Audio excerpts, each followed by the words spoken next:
Dans le quadrille, il y a 4 figures. La première figure, c'est le pantalon. La seconde figure, c'est l'été. Troisième figure, c'est la poule. Et la quatrième figure, c'est la pastorelle. La première figure, pantalon avec l'huile dansée.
Deuxième figure, l'été.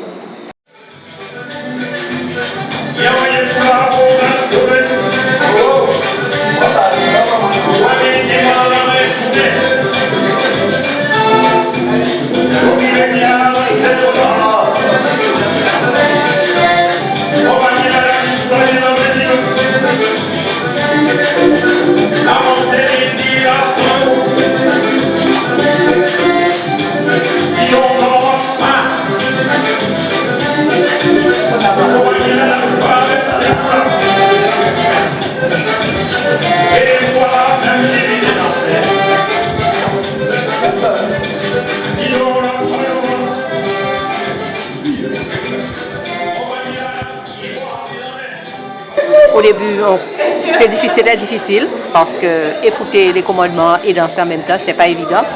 Mais à force de venir, de voir, de danser, ben, ça vient petit à petit. On n'est pas encore des pros, mais bon. Parce qu'il faut écouter les commandements. Au début, on ne comprenait rien du tout, mais à force d'écouter, de venir, et bon, les cavaliers qui nous apprennent à danser, ben, ça a été. Ça avait tendance à disparaître, mais c'est revenu. Les gens dansent. Oui, maintenant, il y a de plus en plus de groupes qui se forment. Dans toutes les communes, il y a un groupe qui se forme. Non. Donc je ne pense pas que ça... Je pense qu'actuellement ça reprend, ça revient.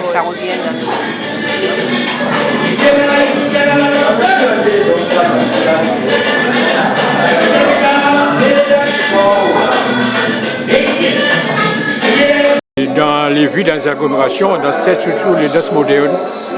On avait laissé tomber le quadrille, on dansait toujours la biguine, hein, mais on dansait toujours le tango, le conga, etc., les valses. Mais les quadrilles étaient réservés pour les gens de la campagne. C'est où les gens s'amusaient vraiment. Il y avait vraiment de l'amusement, par exemple dans la période du carnaval, du 14 juillet, et toute cette période-là, on dansait beaucoup le quadrille. Et le goka, c'était des gens, une autre catégorie de gens qui dansaient ça, surtout à la campagne, etc. Mais le quadrille, c'est je peux dire, ça fait partie du patrimoine guadeloupéen. Maintenant, les gens redécouvrent le quadrille. Maintenant, il y a beaucoup d'associations qui ont repris le quadrille. Et vous allez voir, il y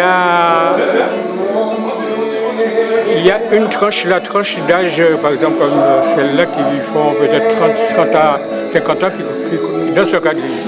Il y a quelques très jeunes qui se sont mis là-dedans. Et on trouve peut-être les plus âgés comme moi.